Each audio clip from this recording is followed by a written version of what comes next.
Hello student,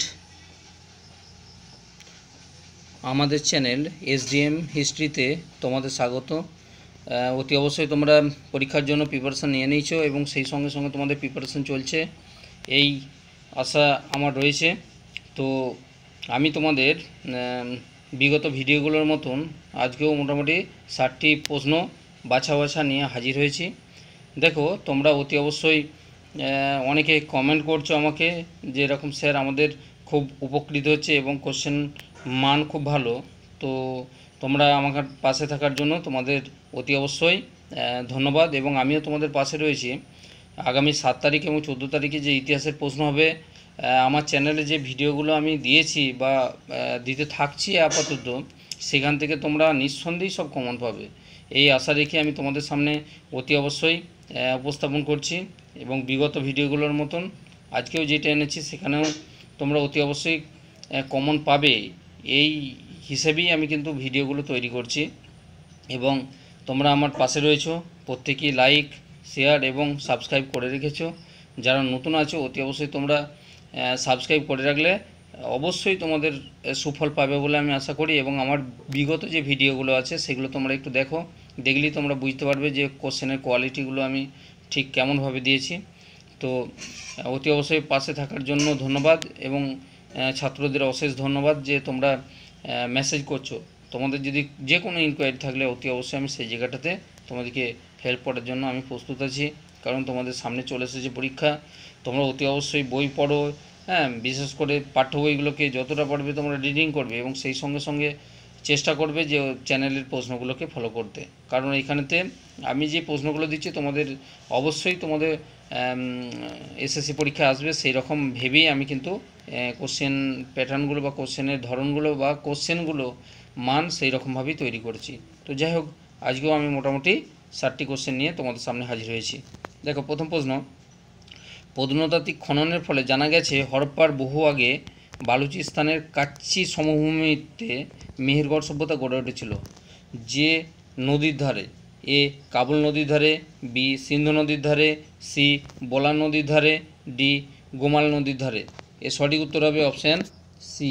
ঠিক এইরকম লেভেলের প্রশ্ন আসবে যে তাহলে কাচ্চি সমভূমিতে যে সভ্যতা গড়ে উঠেছিল তার নাম হচ্ছে অতি অবশ্যই হরপ্পার বহু আগে সভ্যতাটা গড়ে উঠেছিল এবং বালুচিস্তানের কাছে, যার নাম হচ্ছে কী নাম বলো তো? মেহেরগড়।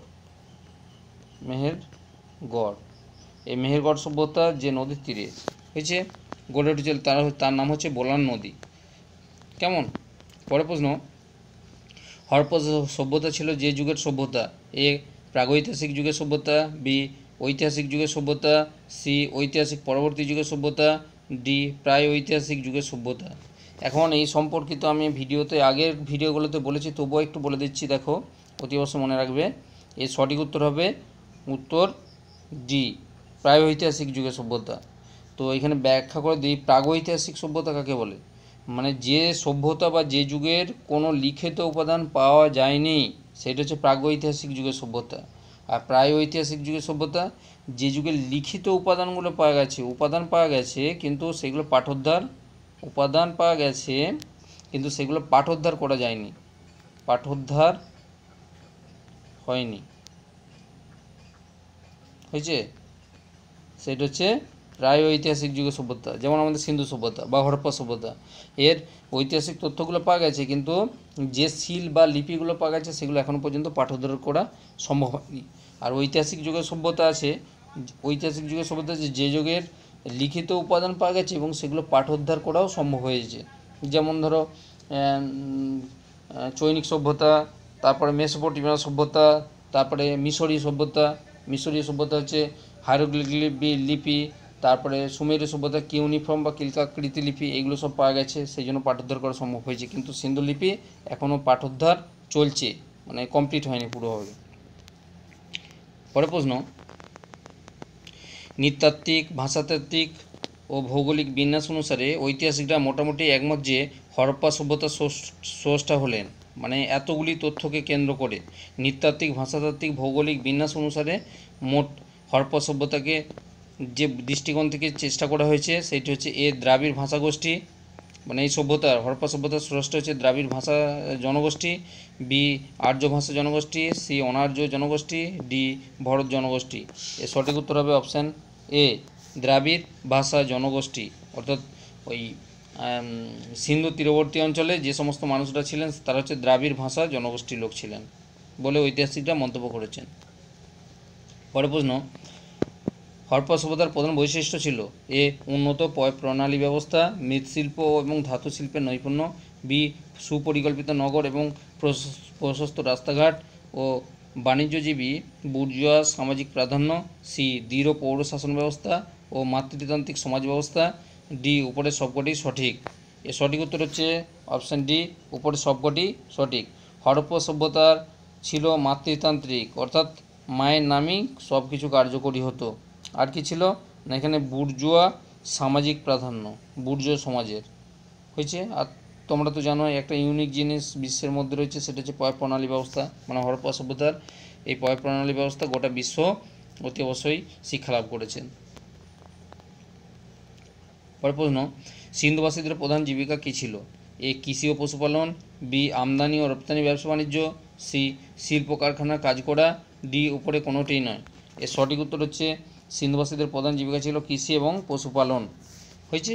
যেমন আর্যদের প্রধান জীবিকা কী ছিল না, আর্যদের প্রধান জীবিকা ছিল শুধুমাত্র পশুপালনটা আর্যদের, কিন্তু সিন্ধুবাসীদের ছিল কৃষি আর পশুপালন। সেই সঙ্গে সঙ্গে আরেকটা জিনিস জেনে রাখবে যে সিন্ধুবাসীরা বাইরের দেশে বাণিজ্যে যেত হয়েছে, বাণিজ্যে, কেননা ব্যাবিলন, সুমেরীয় অঞ্চল এই সমস্ত জায়গাতে তারা বা পারস্যে তারা বাণিজ্যে যেতেন। পরে প্রশ্ন, সিন্ধু সভ্যতা ধ্বংসের কারণ হলো এ পাকা বাড়ি তৈরি করতে গিয়ে ইটের প্রয়োজন হয়, তার জন্য নির্বিচারে বনাঞ্চল ধ্বংসের ফলে মরু অবস্থার সৃষ্টি হয় এবং কৃষি কার্য নষ্ট হয়, বি বারংবার ভূমিকম্প, অগ্নিদাহ এবং বন্যা, সি সিন্ধু নদীর গতিপথের পরিবর্তন এবং আর্য জাতির আকস্মিক আক্রমণ, ডি উপরের সবকটি সঠিক। তো এর সঠিক উত্তর হবে অপশান ডি উপরের সবকটি, যেগুলো ব্যাখ্যা করলাম সেগুলো সবই সঠিক। পরে প্রশ্ন, আর্যাবর্ত বলতে আমরা কি বুঝি? এ বিন্ধ্য পর্বতের উত্তরের দিকের ভূভাগে, বি বিন্ধ্য পর্বতের দক্ষিণ দিকের ভূভাগে, সি বিন্ধ্য পর্বতের পূর্ব দিকের ভূভাগ, ডি বিন্ধ্য পর্বতের পশ্চিম দিকের ভূভাগ। তো এর সঠিক উত্তর হবে অপশান এ বিন্ধ্য পর্বতের উত্তর দিকের ভূভাগ। তো এ প্রসঙ্গে একটু বলি, আমাদের কিছু ছাত্ররা বলছে স্যার আপনি ঝড়ের মতন তাড়াতাড়ি সেরে দিন, আবার কিছু ছেলে বলছে যে স্যার ব্যাখ্যা করে বললে আমাদের ঠিক ভালো লাগছে, অনেকেই কিন্তু বলছে। তাহলে আমি এই দুটোর মধ্যপন্থা গ্রহণ করছি আর কি, অতি অবশ্যই ব্যাখ্যাও করব এবং স্পিডেতেও কিছু কিছু জায়গাগুলোয় আমি বেরিয়ে যাব। ওকে, তাহলে এখানে বিন্ধ্য পর্বতের উত্তর দিককে বলা হচ্ছে আর্যবর্ত, দক্ষিণ দিকটা হচ্ছে দাক্ষিণাত্য। এই যে এইগুলো ব্যাখ্যা করতে হবে। বিন্ধ্য পর্বতের উত্তর দিকটা হচ্ছে বিন্ধ্য পর্বতের উত্তর দিকটা বলা হচ্ছে আর্যবর্ত, আর বিন্ধ্য পর্বতের দক্ষিণ দিকটাকে বলা হচ্ছে দাক্ষিণাত্য বলা হতো। পরের প্রশ্ন, ষড়দর্শনের মধ্যে যোগদর্শন কে রচনা করেছিলেন? এ কপিলমুনি, বি পতঞ্জলি, সি গৌতম মুনি, ডি কোনাদ।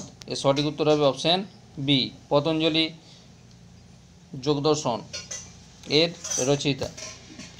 পরের প্রশ্ন, বৈদিক যুগে আর্যপুত্রদের জীবনকে 4টি ভাগে ভাগ করা হয়েছিল, ঠিক কথা। তার মধ্যে ব্রহ্মচর্য শ্রম হলো এ বিবাহ করে সংসার যাপন, বি গুরুগৃহে বসবাস, বিদ্যাচর্চা এবং জ্ঞানলাভ করা, সি সন্ন্যাস গ্রহণ করা, ডি সন্ন্যাস ত্যাগ করা। তাহলে ব্রহ্মচর্য আশ্রম হচ্ছে এর সঠিক উত্তর হবে অপশান বি গুরুগৃহে বসবাস এবং বিদ্যাচর্চা ও জ্ঞান লাভ করা। পরের প্রশ্ন, বৈদিক যুগের শেষের দিকে সমাজে কি কি পরিবর্তন আসে?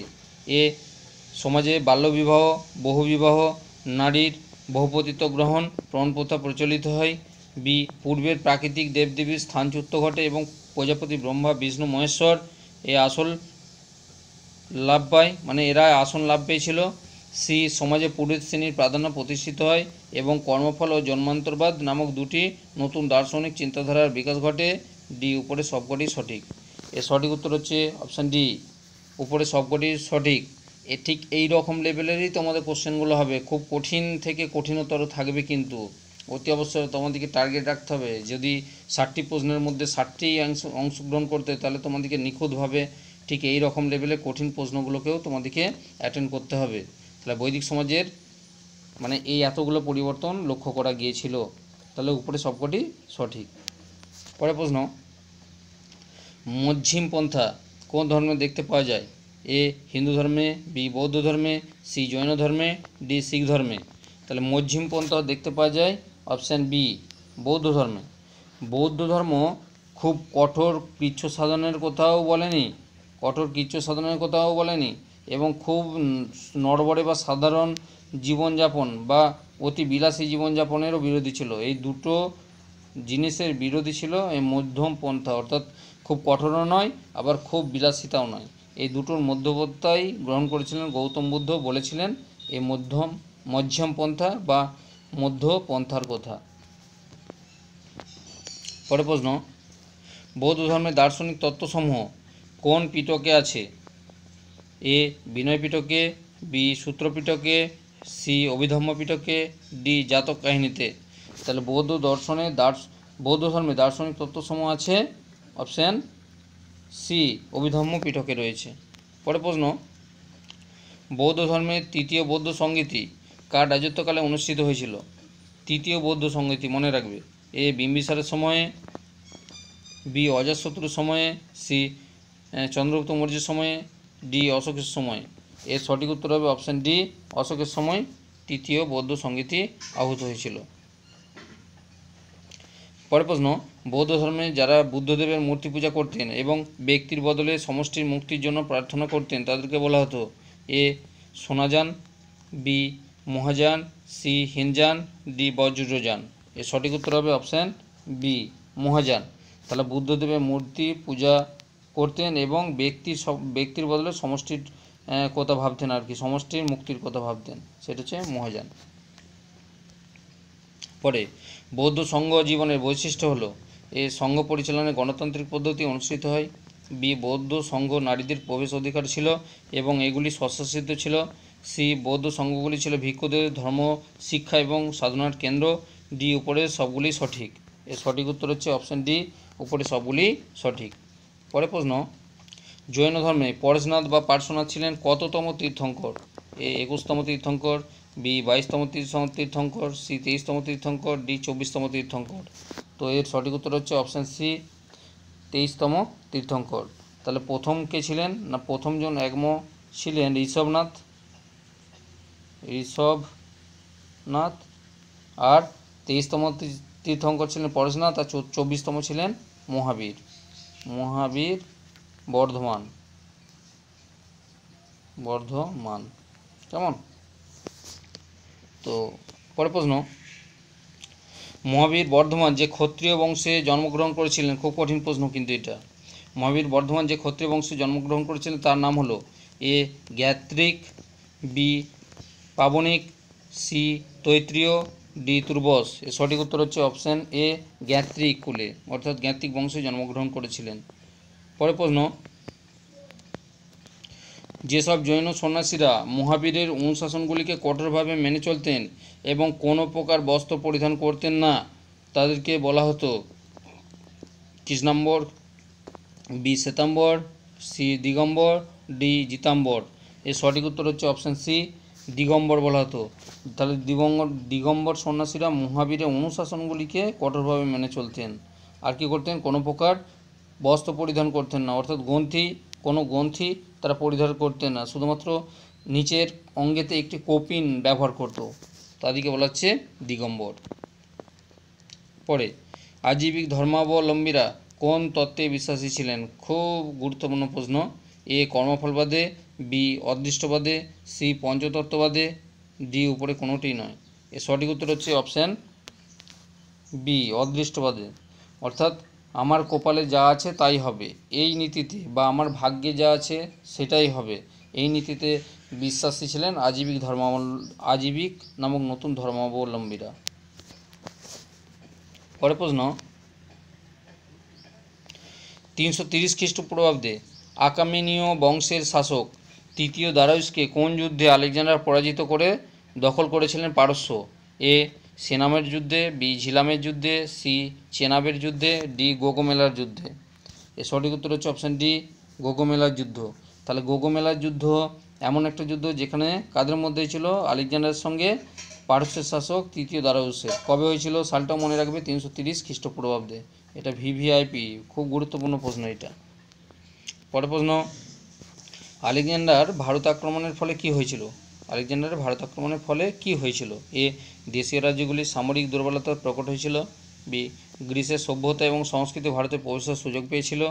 সি, আলেকজান্ডার ভারত অভিযান ও প্রত্যাবর্তনের পথগুলি ধরে গ্রিক এবং ভারতের মধ্যে বাণিজ্যিক আদান প্রদান শুরু হয়েছিল। ডি, উপরে সবগুলি সঠিক। এর সঠিক উত্তর হচ্ছে অপশান ডি, উপরে সবগুলি সঠিক। পরের প্রশ্ন, মহান সম্রাট অশোকের পিতা ছিলেন বিন্দুসার। বিন্দুসারের সময় ভারতে আগত গ্রিক দূতের নাম কী ছিল? এ, ডাইমেকাস, বি, হেলিওডোরাস, সি, অ্যান্টাগোনাস, ডি, অনেসেক্রিটাস। তো এই নামগুলো খুবই খটমটে আছে। এর সঠিক উত্তর হবে অপশান এ, ডাইমেকাস। তাহলে বিন্দুসারের সময় ভারত থেকে যে গ্রিক দূত এসেছিলেন তার নাম হচ্ছে ডাইমেকাস। পরের প্রশ্ন, অশোকের ধর্মের প্রধান উল্লেখযোগ্য দিকগুলি কী ছিল? এ, পিতামাতা গুরুজনদের ভক্তি শ্রদ্ধা করা এবং সত্য কথা বলা। বি, জীবের প্রতি অহিংসা এবং আত্মগরিমা ত্যাগ করতে হবে। সি, অল্প ব্যয় এবং অল্প সঞ্চয় এবং ব্রাহ্মণ ও সম্বন্ধের অর্থদান করতে হবে। এবং ডি হচ্ছে উপরের সবকটি সঠিক। এর সঠিক উত্তর হচ্ছে অপশান ডি, উপরের সবকটি সঠিক। পরের প্রশ্ন, ব্যবহার সমতা বলতে বোঝায় কি? সুগঠিত আমলাতন্ত্র। বি, আইনের চোখে সবাই সমান। সি, আইনের চোখে সবাই অসমান। ডি, সুগঠিত রাজতন্ত্র। এর সঠিক উত্তর হচ্ছে অবশ্যই অপশান বি, আইনের চোখে সমান হচ্ছে ব্যবহার সমতা। দণ্ড সমতা একটা ভিডিওতে দিয়েছিলাম। দণ্ড সমতা হচ্ছে সমান যদি অপরাধ করে তার জন্য একজন রাজার ছেলে বা একজন প্রজার ছেলে প্রত্যেকেই সমান দণ্ডে দণ্ডিত হবে, সেটা হচ্ছে দণ্ড সমতা নীতি। পরের প্রশ্ন, মৌর্য যুগে ধর্মস্থির হলো। খুব কঠিন প্রশ্ন। এ, বিপ্লবী বিচারালয়। বি, ফৌজদারি বিচারালয়। সি, দেওয়ানি আদালত। ডি, প্রতিনিধিমূলক সংগঠন। এর সঠিক উত্তর হচ্ছে অপশান সি, মৌর্য যুগে ধর্মস্থির হচ্ছে দেওয়ানি আদালত। পরের প্রশ্ন, কুষাণ সম্রাট কনিষ্ক 78 খ্রিস্টাব্দে যে অব্দের প্রবর্তন করেন তা হলো? এ, গণিতাব্দ। বি, গুপ্তাব্দ। সি, হর্ষাব্দ। ডি, শকাব্দ। তো কুষাণ সম্রাট কনিষ্ক 78 খ্রিস্টাব্দে প্রবর্তন করেছিলেন যেটি 78 খ্রিস্টাব্দে, সেটি হচ্ছে অতি অবশ্যই মনে রাখবে শকাব্দ। অপশান ডি হচ্ছে সঠিক উত্তর। দেখো খুব কাছাকাছি সব জিনিসগুলোই থাকবে, এইগুলোই তোমাদের অনেক সময় মাথাতে প্রবলেম সৃষ্টি হয়ে যাবে, বা তোমরা ওই পরীক্ষার হলে যে মানে একটা টেনশন ভোগ করবে সেই সময় কিন্তু এগুলো খেয়াল রাখতে হবে, কারণ সবগুলোই খুব কাছাকাছি জিনিস। দেখো গণিতাব্দ, গুপ্তাব্দ, হর্ষাব্দ, শকাব্দ। তো হর্ষাব্দ হচ্ছে হর্ষবর্ধনের হয়ে যাবে। গুপ্তাব্দ প্রথম চন্দ্রগুপ্ত। আর গণিতাব্দ হচ্ছে, যদিও এটা সেরকম ছিল না, তো সেই হিসেবে এই 78 খ্রিস্টাব্দে শকাব্দ প্রবর্তন করেছিলেন। পরের প্রশ্ন, সমুদ্রগুপ্ত দক্ষিণ ভারতের কট্টুরের কোন রাজাকে পরাজিত করেছিলেন? A, Swamidatta. B, Mahendragiri. C, Vishnugupta. D, Ugrasen. এর সঠিক উত্তর হচ্ছে অপশান এ, স্বামীদত্ত। পরের প্রশ্ন, গুপ্ত রাজাদের কোন সামন্ত শাসক মান্দাসরে একটি স্বাধীন রাজ্য প্রতিষ্ঠা করেছিলেন? এ, মেহেরকুল। B, Yashodharman. C, Prabhakarvardhan. D, গ্রহবর্মন। এর সঠিক উত্তর হচ্ছে অপশান বি, যশোধর্মন, যিনি হুন আক্রমণ প্রতিরোধ করেছিলেন এবং হুনরা আর ভারতের দিকে সেই রকমভাবে তাকাতে সাহস করেনি। এই যশোধর্মনের একটা কীর্তি ছিল হুন আক্রমণ প্রতিরোধ। পরের প্রশ্ন, কোটেশ্বর মন্দির, মণিনাগের মন্দির, দেওগড়ের 10 অবতার মন্দির, সাঁচি মন্দির, এগুলি কোন যুগের স্থাপত্য? এতগুলি জিনিস কোন যুগের স্থাপত্য? এ, পাল যুগের। বি, সেন যুগের। সি, গুপ্ত যুগের। ডি, মৌর্য যুগের। তো এর সঠিক উত্তর হবে অবশ্যই কোটেশ্বর মন্দির, মণিনাগের মন্দির, এগুলো সবই হচ্ছে মনে রাখবে তোমরা যেগুলো মৌর্য যুগের। অনেকে 10 অবতার মন্দির দেখে ভাববে যে গুপ্ত যুগের, মোটেও নয়। এই কোটেশ্বর মন্দির বা মণিনাগের মন্দির বা দেওগড়ের 10 অবতার মন্দির, সাঁচি মন্দির, এগুলো সবই হচ্ছে মৌর্য যুগের স্থাপত্য কীর্তি। কেমন? আর যদি আমরা চলে যাই গুপ্ত যুগে ছিল, দেখো অজন্তা, ইলোরা, এই সমস্ত গুহা চিত্রগুলির বেশি গুরুত্ব স্থাপত্য ভাস্কর্যের মধ্যে। পরবর্তী, গুপ্ত পরবর্তী যুগে কোন রাজবংশ প্রতিষ্ঠিত হয়েছিল? এ মৈত্রক বংশ, বি পুষ্যবতী বংশ, সি বাকাটক বংশ, ডি মৌখরী বংশ। এর সঠিক উত্তর হবে অপশান ডি মৌখরী বংশ। এই মৌখরী বংশ অতি অবশ্যই কনৌজে বিখ্যাত একজন শাসক হচ্ছে গ্রহবর্মা, যিনি প্রভাকর বর্ধনের কন্যার রাজশ্রীকে বিবাহ করেছিলেন। হয়েছে। পরে প্রশ্ন, তিনি ছিলেন উত্তর ভারতের সবচেয়ে প্রভাবশালী ও খ্যাতিমান রাজা, তাই সকলোত্তর পথনাথ অভিধা দেওয়া হয়েছিল তাকে। তিনি কে? A Dharmapala, B Vijayapala, C Harshavardhana, D Rajyavardhana. এর সঠিক উত্তর হবে অপশান সি হর্ষবর্ধন। পরে প্রশ্ন, বলা হয় যে রাজার মৃত্যুর পর হিংসা, বিদ্বেষ ও অবিশ্বাসে গৌড়তন্ত্র বিনষ্ট হয়। তিনি গৌড় রাষ্ট্রের যে আদর্শ শাসন গড়ে তুলেছিলেন তাকেই গৌড়তন্ত্র বলা হয়। তিনি কে ছিলেন? A Ashoka, B Harshavardhana, C Kanishka, D Shashanka. তো এর সঠিক উত্তর হবে অপশান ডি শশাঙ্ক। শশাঙ্কই হচ্ছে গৌড়তন্ত্র বা গৌড়দেশের একটা আদর্শ শাসন ব্যবস্থা গড়ে তুলেছিলেন, যা তার মৃত্যুর পর বিনষ্ট হয়েছিল এবং সৃষ্টি হয়েছিল একটা ঘটনা, সেটার নাম হচ্ছে মৎস্য ন্যায়। হয়েছে, শশাঙ্কের মৃত্যুর পর এই মৎস্য ন্যায়ের সৃষ্টি হয়েছিল এবং মৎস্য ন্যায়ের অবসান করেছিলেন পাল বংশের গোপাল। এবং এই গোপালকে যারা নির্বাচন করেছিল, এইটাও আমি যখন এসএসসি পরীক্ষা দিয়েছিলাম তখন পড়েছিল। সেটা হচ্ছে বাংলার প্রকৃতিপুঞ্জ, মনে রাখবে, প্রকৃতিপুঞ্জ, বাংলার প্রকৃতিপুঞ্জ এই গোপালকে নির্বাচন করেছিলেন, তাই তার পরবর্তী যে পাল বংশের উত্থান হয়েছিল। পরে গৌড়বহ কাব্যের বিষয়বস্তু হলো এ কনৌজ রাজ যশবর্মন কর্তৃক গৌড় রাজ্যের রাজ্যজয়, বি মগধের রাজা কর্তৃক অযোধ্যা জয়, সি কাঞ্চি রাজা কর্তৃক কর্ণাটক জয়, ডি কনৌজ রাজা কর্তৃক কুরুক্ষেত্র জয়। তো গৌড়বহ কাব্যের বিষয়বস্তু হচ্ছে অপশান এ কনৌজ রাজ যশবর্মন কর্তৃক গৌড় রাজ্য বিজয়ের কাহিনীটা গৌড়ভাতে রয়েছে। পরে প্রশ্ন, খুব কঠিন প্রশ্ন এবং অনেকখানি আছে, অতি অবশ্যই খেয়াল রাখো। একটি তাম্র শাসন থেকে জানতে পারা যায় যে বড় মাছ যেমন ছোট মাছকে গ্রাস করে, তেমনি বাংলায় দুর্বল সামন্ত রাজা ও সাধারণ মানুষের উপর প্রভাবশালী সামন্তদের অত্যাচার চলতে থাকে। একে বলা হয় মৎস্য ন্যায়। কথাটা ঠিক। যে তাম্র শাসন থেকে জানতে পারে যে সে তাম্র শাসনটির নাম কি? এ জগদ্দলপুর তাম্রশাসন, বি খালিমপুর তাম্রশাসন, সি বাঁশখেড়া তাম্রশাসন, ডি উদয়পুর তাম্রশাসন। এর সঠিক উত্তর হচ্ছে অপশান বি খালিমপুর তাম্রশাসন। এতগুলো তথ্য অর্থাৎ মৎস্য ন্যায়ের কাহিনীটি আমরা যেখান থেকে পেয়ে থাকি সেটা হচ্ছে খালিমপুর তাম্রশাসন, এবং এই শাসনটি অবশ্যই খালিমপুর তাম্রশাসন হচ্ছে খুব গুরুত্বপূর্ণ একটা তাম্রশাসন ছিল। পরে ত্রিশক্তি সংগ্রামের প্রধান কারণ ছিল কনৌজ দখল এবং মহোদয়শ্রী উপাধি লাভ। এই মহোদয়শ্রী কথার অর্থ কী? এ আর্যবর্ত জয় করা, বি আর্যবর্ত দান করা, সি আর্যবর্ত রক্ষা করা, ডি আর্যবর্তের উপর প্রাধান্য প্রতিষ্ঠা করা।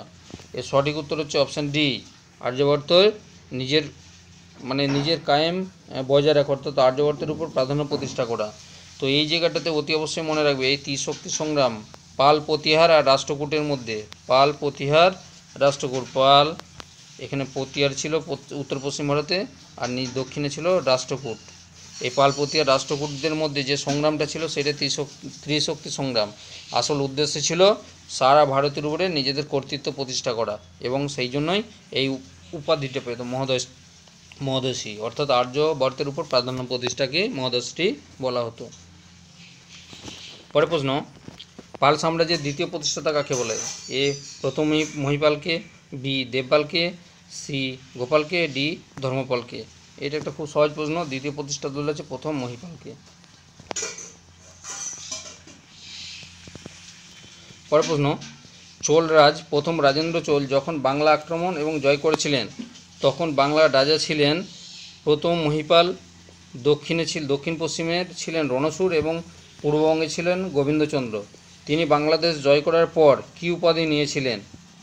তো এর অপশান হচ্ছে এ গঙ্গাইকোণ্ড, বি তাইকোণ্ড, সি কাবেরীকোণ্ড, ডি যমুনাকুণ্ড। এর সঠিক উত্তর হচ্ছে অপশান এ গঙ্গাইকুণ্ড। কিন্তু তথ্যটা আমার এখানে নয়, তথ্যটা হচ্ছে আমার প্রশ্নের মধ্যে আছে। দেখো অনেকগুলো জিনিস তথ্য, এগুলো মনে রাখতে হবে। তাহলে প্রথম রাজেন্দ্র চোল যখন বাংলা আক্রমণ করেছিলেন তখন বাংলায় কিন্তু একজন শাসক ছিলেন না। তাহলে বাংলার যে প্রধান শাসক ছিলেন তার নাম হচ্ছে প্রথম মহিপাল।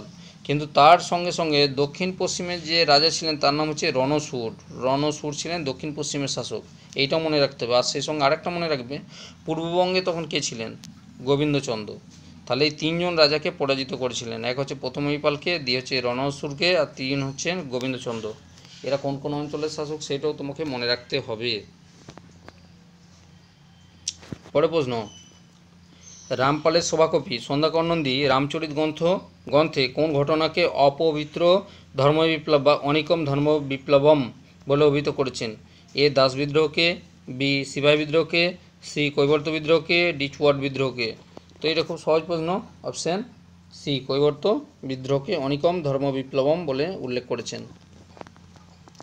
পরের প্রশ্ন, কৈবর্ত বিদ্রোহের প্রধান গুরুত্ব হলো এ এটি ছিল নিচু শ্রেণীর মানুষদের ক্ষমতা দখলের প্রতীক, বি এই বিদ্রোহ সামন্ততান্ত্রিক বিচ্ছিন্নতাবাদীর প্রমাণ দেয়, সি এই বিদ্রোহ পাল সাম্রাজ্যের রাজাদের দুর্বলতা এবং সেনাবাহিনী ও সামরিক শক্তির দুর্বলতা সূচিত করে, ডি উপরে সবকটি সঠিক।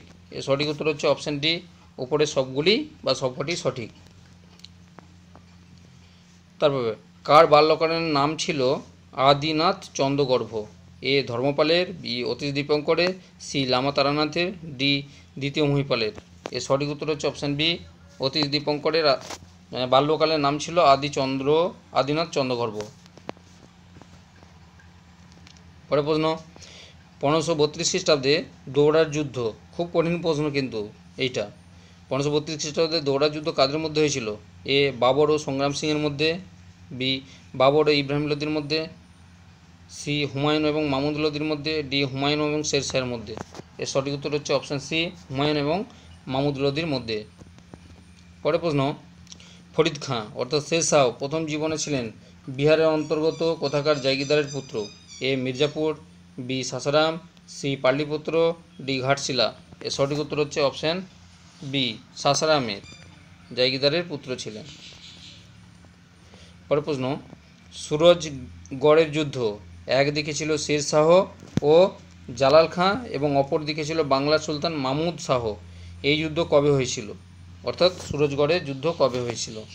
অপশান এ 1532 খ্রিস্টাব্দে, অপশান বি 1533 খ্রিস্টাব্দে, অপশান সি 1534 খ্রিস্টাব্দে, অপশান ডি 1535 খ্রিস্টাব্দে? তাহলে সুরজগড়ের যুদ্ধ হয়েছিল অপশান সি 1534 খ্রিস্টাব্দে হয়েছিল। পরে প্রশ্ন, শের শাহের শাসন ব্যবস্থার প্রধান বৈশিষ্ট্য হলো এ ধর্মনিরপেক্ষতা এবং প্রজা কল্যাণের আদর্শ গ্রহণ এবং সুসংগঠিত রাজস্ব ব্যবস্থা, বি দৃঢ়কেন্দ্রীভূত শাসন ব্যবস্থার প্রবর্তন এবং পক্ষপাতহীন বিচার ব্যবস্থা, সি নিজস্ব শাসন রীতিতে প্রাচীন হিন্দু শাসন এবং আলাউদ্দিন খলজির শাসনের মধ্যে সমন্বয় সাধন করেছিলেন, ডি উপরে সবকটি সঠিক? এর সঠিক উত্তর হচ্ছে অপশান ডি উপরে সবকটি সঠিক। এটা খুবই ভিভিআইপি প্রশ্ন, কেমন মনে রাখবে কিন্তু, কারণ শের শাহের মধ্যে ছিল একদিকে প্রাচীন হিন্দু রাজা অর্থাৎ অশোকের সঙ্গে এবং আলাউদ্দিন খলজির শাসনের সমন্বয়, দুটোর মধ্যে যোগসূত্র ছিল শের শাহ। আবার শের শাহকে পরবর্তী পর্যায়ে অনুসরণ করেছিলেন কে? না মোগল সম্রাট আকবর, মহান মোগল সম্রাট আকবর শের শাহকে অনুসরণ করেছিলেন। পরে প্রশ্ন, মেহেরুন্নেসা কার কন্যা ছিলেন? এ আসিফ খানের, বি মির্জা গিয়াস বেগের, সি মির্জা আরিফ বেগ, ডি মির্জা নূর মোহাম্মদের? এর সঠিক উত্তর হচ্ছে অপশান বি মির্জা গিয়াস বেগের কন্যা ছিলেন মেহেরুন্নেসা এবং মেহেরুন্নেসার ভাই ছিলেন আসফ খান। তারপরে প্রশ্ন, শিখ গুরু অর্জুন সিং জাহাঙ্গীরের যে পুত্রকে রাজনৈতিক আশ্রয় এবং সাহায্য দান করেছিলেন তিনি হলেন A Khurram, B Khusrau, C Nuruddin, D Salim? এর সঠিক উত্তর হচ্ছে অপশান বি খুসরুকে রাজনৈতিক আশ্রয় দান করেছিলেন, সেই জন্য গুরু অর্জুনকে জাহাঙ্গীর কী করেছিলেন? হত্যা করেছিলেন। পরে প্রশ্ন, শাহজাহান 1638 খ্রিস্টাব্দে কান্দাহারের কোন শাসককে প্রচুর উৎকোচ দিয়ে কান্দাহার দখল করে নিয়েছিলেন? এটা কান্দাহার নয়, কান্দাহার হবে। দখল করেছিলেন? এ জালালউদ্দিন খানকে, বি শাহ আব্বাসকে, সি আলিমর্দানকে, ডি খুশবন্ত সিংকে। অপশান সি হচ্ছে আলিমর্দান। এই রকম লেভেলের কোশ্চেনগুলো হচ্ছে খুব কঠিন, এগুলোই খেয়াল রাখতে হবে তোমাদেরকে, পরীক্ষায় এগুলোই আসতে পারে। পরেরটা একটু অতি অবশ্যই তথ্য সমৃদ্ধ। দেখো, শাহজাহানের রাজত্বকালে দুধ সাদা মার্বেল পাথরের তৈরি তাজমহল নির্মাণের কাজ শুরু হয়েছিল 1631 খ্রিস্টাব্দে এবং শেষ হয়েছিল 1653 খ্রিস্টাব্দে। এর নকশা তৈরি করেছিলেন ওস্তাদ আহমেদ। এটি কোন শিল্পী তৈরি করেছিলেন? তো এ ওস্তাদ ঈসা খাঁ, বি ওস্তাদ মুসা খান, সি ওস্তাদ মনসুর খান, ডি ওস্তাদ বিসমিল্লা খান। এর সঠিক উত্তর হচ্ছে ওস্তাদ ঈসা খাঁ। তো যাই হোক, এখানটাতে অনেকগুলো তথ্য আছে। দেখো, তাজমহলটা দেখতে কেমন ছিল? দুধ সাদা মার্বেল পাথরে। যেগুলো কোথা থেকে আনা হয়েছিল জানো? রাজস্থান থেকে হয়েছে, হাতি এবং ঘোড়ার গাড়িতে করে অতি অবশ্যই আনা হয়েছিল রাজস্থান থেকে, এই আগ্রাতে দুধ সাদা মার্বেল পাথরে। আর তার সঙ্গে এই তাজমহলের সময়কালটা দেখো, 1631 থেকে 1653, প্রায় দীর্ঘদিন ধরে, অনেক দিন ধরে হয়েছিল। এবং এর নকশাটা তৈরি করেছিলেন ওস্তাদ আহমেদ। আর এটি তৈরি করেছিলেন পুরোটাই, স্ট্রাকচারটা পুরোটাই ওস্তাদ ঈসা খাঁ। কেমন? পরে প্রশ্ন, শাহজাহানের রাজত্বকালে পাদশাহনামা গ্রন্থ রচনা করেছিলেন কে? A Syed Hossain Ali, B Syed Abdullah, C Syed Omar Ali, D Abdul Hamid Lahori. সঠিক উত্তর হচ্ছে আব্দুল হামিদ লহরি। শাহজাহানের রাজত্বকালে পাদশাহনামা, এটা আমার পরীক্ষাতে ছিল প্রশ্নটা। পরে 1658 খ্রিস্টাব্দে ঔরঙ্গজেব ও মুরাদের বাহিনীর সঙ্গে দারাশিকোর বাহিনী যুদ্ধ হয়েছিল, সেটি কী নামে পরিচিত? এ তরাইনের দ্বিতীয় যুদ্ধ, বি হাসনাবাদের যুদ্ধ, সি সামগড়ের যুদ্ধ, ডি বিল্লগ্রামের যুদ্ধ। এর সঠিক উত্তর হচ্ছে অপশান সি সামগড়ের যুদ্ধ। তাহলে এখানে প্রশ্ন হচ্ছে সামগড়ের যুদ্ধ তাহলে কবে হয়েছিল? 1658 খ্রিস্টাব্দে। কাদের মধ্যে? ঔরঙ্গজেব বা মুরাদের বাহিনীর সঙ্গে দারাশিকোর বাহিনীর। যদিও দারাশিকো পরাজিত হয়েছিলেন ঔরঙ্গজেবের কাছে। পরে প্রশ্ন, মীর জুমলা গোলকুন্ডার যিনি একজন ছিলেন, মীর জুমলা কে ছিলেন? এ কুতুব শাহের প্রধানমন্ত্রী, বি আলী শাহের প্রধানমন্ত্রী, সি আদিল শাহের প্রধানমন্ত্রী, ডি মোহাম্মদ শাহের প্রধানমন্ত্রী। তো মীর জুমলা ছিলেন কুতুব শাহী শাসক কুতুব শাহের প্রধানমন্ত্রী ছিলেন। পরে প্রশ্ন, ঔরঙ্গজেবের সময় 1669 খ্রিস্টাব্দে দিল্লি এবং মথুরাতে গোগলা, রাজারাম ও চূড়ামন যে বিদ্রোহ করেছিল, এ সদনামী বিদ্রোহ, বি বৈষ্ণব বিদ্রোহ, সি শিখ বিদ্রোহ, ডি জাট বিদ্রোহ। এর সঠিক উত্তর হচ্ছে অপশান ডি জাট বিদ্রোহ। তাহলে জাট বিদ্রোহ কবে হয়েছিল? মনে রাখবে সালটা 1669 খ্রিস্টাব্দে। কার সময়ে? ঔরঙ্গজেবের সময়ে। নেতারা কারা ছিলেন? না গোখলা, রাজারাম আর চূড়ামন। কোথায় হয়েছিল? দিল্লি এবং মথুরা অঞ্চলেতে। এতগুলো প্রশ্ন এখানটার মধ্যে রয়েছে। তাহলে যে বিদ্রোহটা হয়েছিল তার নাম হচ্ছে জাট বিদ্রোহ। পরের প্রশ্ন, 1672 খ্রিস্টাব্দে সদনামী বিদ্রোহের নেতা ছিলেন? এ গোকুল দাস, বি গরিব দাস, সি রাজু দাস, ডি চন্দ্রচূড়। এর সঠিক উত্তর হবে অপশান বি গরিব দাস। 1672 খ্রিস্টাব্দে সদনামী বিদ্রোহের একজন নেতা ছিলেন গরিব দাস। পরের প্রশ্ন, 1664 খ্রিস্টাব্দে বক্সারের যুদ্ধের সময় অযোধ্যা নবাব কে ছিলেন? A Shujauddaula, B Sirajuddaula, C Ashfaqullah, D Obaidullah. এর সঠিক উত্তর হচ্ছে অপশান এ সুজাউদ্দৌলা। এটাও ঠকানো প্রশ্ন। 1664 খ্রিস্টাব্দে যখন বক্সারের যুদ্ধ হয়েছিল, এখানে 3 জন রাজা ছিলেন। ঠিক আছে, 3 জন রাজা হচ্ছে বাংলার নবাব মীর কাসিম, অযোধ্যার নবাব সুজাউদ্দৌলা এবং মুঘল সম্রাট দ্বিতীয় শাহ আলম। তাদের সঙ্গে ভার্সেস কে ছিল? ইংরেজ। হয়েছে, ইংরেজ সরকার। এবং ইংরেজরা অবশ্যই যখনই এই বক্সারের যুদ্ধে জয়লাভ করেছিল, পুরো যুদ্ধেতে বাংলা নবাব, অযোধ্যা নবাব এবং মুঘল সম্রাট সবাই পরাজিত হওয়ার পরেই 1765 খ্রিস্টাব্দে সুবে বাংলা অর্থাৎ বাংলা, বিহার, উড়িষ্যাতে দেয়ানি লাভ করেছিল। দেয়ানি হচ্ছে রাজস্ব আদায়ের অধিকার লাভ। অনেক সময় ঐতিহাসিকরা বলে থাকেন যে বাংলা হচ্ছে একটা দুধেলা গাই, যত খুশি ধুয়ে নাও। আবার কোনো কোনো ঐতিহাসিক বলেছেন বাংলা হচ্ছে একটা টাকার গাছ, একবার নড়িয়ে দাও, অর্থাৎ রাজাদেরকে একজনকে ছেড়ে অন্য রাজাকে যদি নির্বাচন করা যায়, তাহলে সেখান থেকে প্রচুর টাকা রবার্ট ক্লাইভ লুটে নিয়ে গিয়েছিলেন। সেই জন্যই বলা হয়ে থাকে বক্সারের যুদ্ধ হচ্ছে ভারতের ইতিহাসে একটা দিক চিহ্ন। পরের প্রশ্ন, রায়তরি বন্দোবস্ত হলো এ টমাস মনরো মাদ্রাজ প্রেসিডেন্সিতে এই বন্দোবস্ত প্রণয়ন করেন, বি এই বন্দোবস্ত কোনো মধ্যস্বত্বভোগীর স্থান ছিল না, সি এই বন্দোবস্ত সরকারের সঙ্গে রায়তদের সরাসরি বন্দোবস্ত হয়েছিল, ডি উপরের সবকটি সঠিক। এর সঠিক উত্তর হচ্ছে অপশান ডি, উপরের সবকটি সঠিক। পরের প্রশ্ন তথ্য আছে দেখো, 1945 খ্রিস্টাব্দে জুলাই মাসে ইংল্যান্ড, রাশিয়া এবং মার্কিন যুক্তরাষ্ট্র একত্রিত হয়ে পটাসডাম সম্মেলন অংশগ্রহণ করেছিল। এই পটাসডাম কোন দেশে অবস্থিত ছিল? এ ইংল্যান্ডে, বি ফ্রান্সে, সি রাশিয়াতে, ডি জার্মানিতে। অপশান ডি হচ্ছে সঠিক উত্তর, জার্মানিতে। জার্মানিতে তাহলে পটাসডাম সম্মেলন কে কে মিলিত হচ্ছে না, ইংল্যান্ড, রাশিয়া আর মার্কিন যুক্তরাষ্ট্র, মানে জয়লাভকারী দেশগুলি। পরের প্রশ্ন, ফ্যাসিবাদের মূল কথা ছিল এ রাষ্ট্র সর্বশক্তিমান, রাষ্ট্রের মধ্যে সব কিছু, রাষ্ট্রের বাইরে কিছু নেই, রাষ্ট্রের বিরুদ্ধেও কিছু নেই, বি এতে ব্যক্তিসত্তার কোনো মূল্য ছিল না, সি রাষ্ট্রের সর্বোচ্চ পদের অধিকারী হলো ইলদুচে, তিনি সমস্ত ক্ষমতার আধার, ডি উপরের সবগুলি সঠিক। এর সঠিক উত্তর হচ্ছে অপশান ডি, উপরের সবগুলি সঠিক। পরের প্রশ্ন,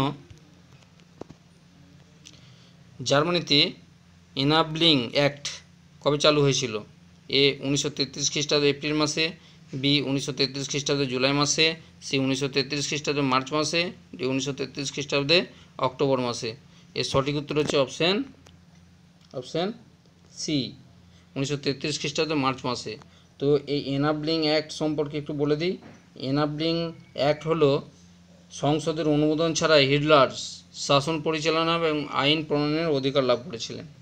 অর্থাৎ অনুমোদন ছাড়াই, সংসদের অনুমোদন ছাড়াই যে হিটলার শাসন পরিচালনা করা এবং আইন প্রণয়ন বা আইন রচনার অধিকার লাভ করেছিলেন সেটাকে বলেছে এনাবলিং অ্যাক্ট। সেই জন্য এই তথ্যটাও আমি তোমাদের সামনে উপস্থাপন করে রেখেছি। পরের প্রশ্ন,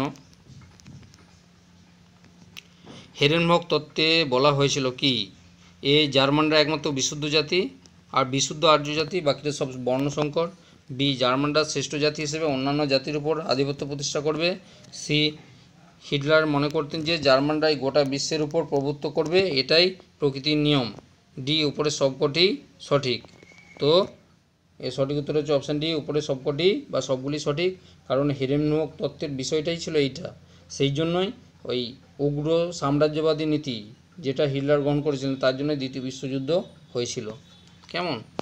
আজকের লাস্ট প্রশ্ন, জার্মানিতে প্রথম বিশ্বযুদ্ধের পর 1919 খ্রিস্টাব্দে গড়ে উঠেছিল একটি কমিউনিস্ট দল, তার নাম হলো স্পার্টাসিস্ট।